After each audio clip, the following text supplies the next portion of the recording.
Why did you call me here? We sent you everything we have. Do you have something to report? I'm working on it.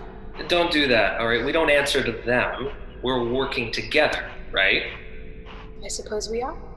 And about that, I listened back to the tape of our first little summit meeting, and I don't think you're being entirely honest with us. About? Optimus said your tessellation was shattered, though you're trying to steal our tessellation from us. Steal is such an ugly word. Borrow, maybe? How about share? Can you even do that? It could be possible. There are a near infinite number of parallel Earths, but Nemesis node is one of our closest neighbors. Is it? I mean, that's news to me. When were you gonna get around to telling us that? I'm sorry, that wasn't my memory. It's like the information was in there, but for some reason I didn't know how to look for it until Carrie's question triggered it. You speak as if we were two different people. Now that you've stolen my memories, they are yours too now. Okay, hang on. I'm gonna need a scorecard, because who's talking now? Perpetua? Technically, they're still two separate people. But when Yuri accessed Perpetua's memories, there was always a chance that the lines between them would start to blur. But in any event, yes, the Nemesis tessellation is gone, and yes, we believe the proximity of our worlds should enable them both to share a single tessellation. And you didn't mention this until now because... Look, I'm sorry. After everything that's happened, we've got trust issues, okay? Tell me about it. Look, these yahoos, they locked me up because they thought I was some dark version of myself, so, look, there isn't exactly a lot of trust going around at all.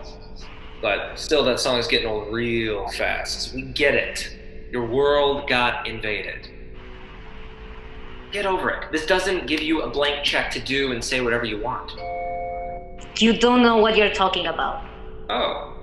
Perpetua, I assume?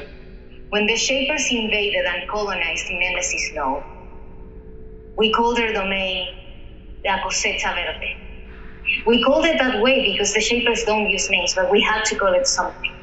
It translates into English like green harvest.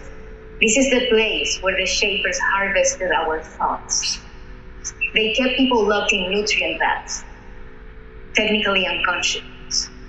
But their brains were still swearing away, spewing out the creative juices that the Shapers needed to feed off on.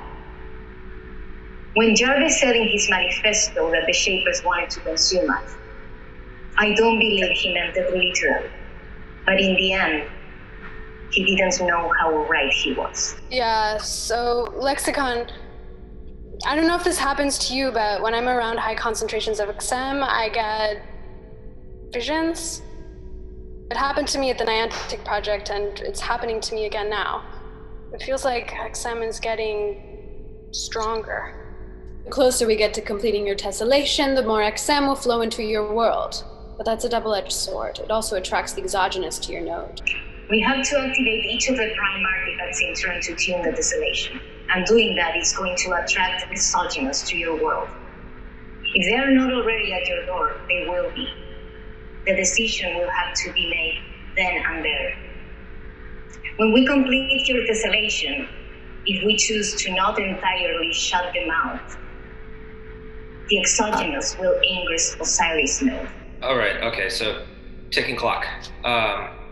We can work with that. Lexicon, we'll be in touch when we have something new to report. Osiris out.